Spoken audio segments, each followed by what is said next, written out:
All election officers will need to arrive between 6 a.m. and 6:30 a.m., but absolutely no later than 6:30 a.m. on Election Day to ensure enough time to complete setup of the items that could not be left in the polling place overnight.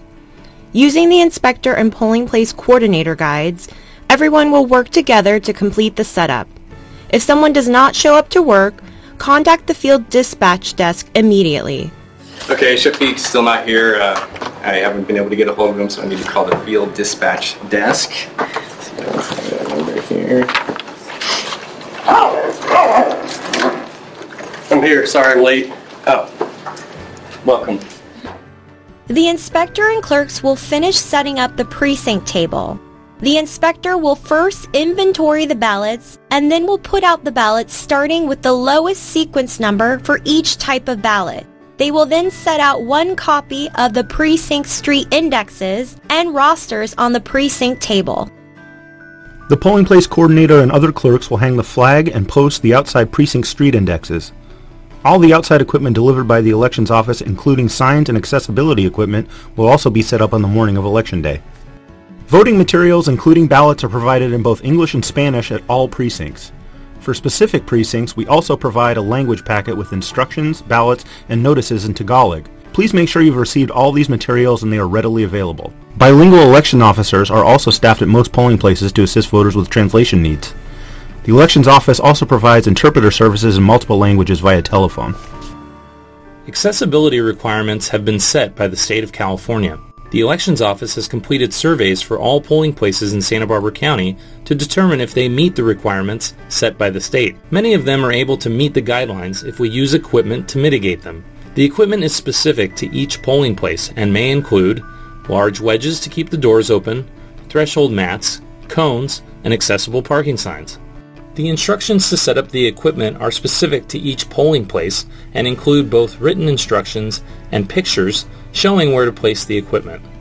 It is very important to follow the instructions and set up the equipment correctly. The equipment must remain in place from 7 o'clock a.m. until 8 o'clock p.m. while the polling place is open. All of the accessibility instruction sheets also include specific information where to place each vote sign directing voters to the polling place room. The ISA, or International Symbol of Accessibility, vote signs are used if your polling place is accessible. The sign at the entrance will need the International Symbol of Accessibility. All of our vote signs have clear plastic pockets on either side. For all accessible polling places, there will be 2 ISA placards attached to the accessibility instruction sheet. Insert the placards in the pockets and place the sign in the location designated on the instruction sheet. Lawn vote signs are used in areas with lawn or dirt.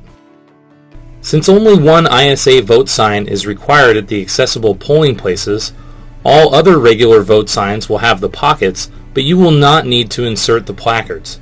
Again, follow the instructions on the accessibility instruction sheets for placement. We are required to have Braille signs if the polling place room name is published in the sample ballot. The sign will be in the green polling place supply bag and will have temporary adhesive on the back. Many of our facilities have allowed us to permanently affix a sign. For those who did not, we must hang a temporary Braille sign for Election Day. If a temporary sign is required for your polling place, the instructions will be included on the accessibility instruction sheet. The placement of the sign is very specific.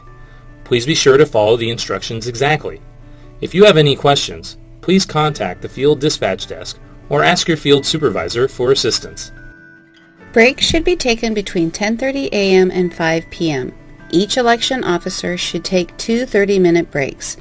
Breaks will be scheduled at the inspector's and the polling place coordinator's discretion.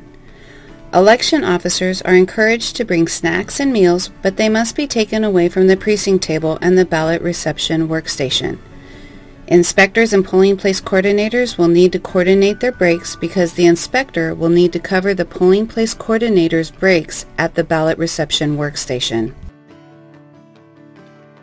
Please also remember that any use of electronics, including cell phones, e-readers, and tablets, must only occur on your breaks away from the precinct table. No electronics are allowed at the precinct table at any time. If you have an emergency phone call you must take, please step away from the precinct table to take the call. The Election Officer Declaration is a document that all election officers sign to show their intention to fulfill the assigned duties. For inspectors and clerks, it will be located inside the blue official roster. For the polling place coordinator and traffic clerk, the Election Officer Declaration will be attached to the ballot reception tally card. The field supervisor will have the payroll roster. Upon their first visit to the polling place, they will provide the roster for all election officers to sign. Good morning, everybody. My name's Sam. I'll be your field supervisor today.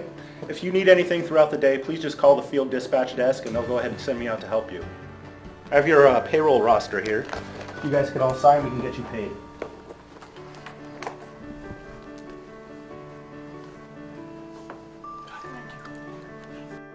Using the cell phone provided for the official time, the polling place coordinator will announce that the polls are open at 7 a.m. and voters must be allowed to vote at this time, even if everything is not yet set up.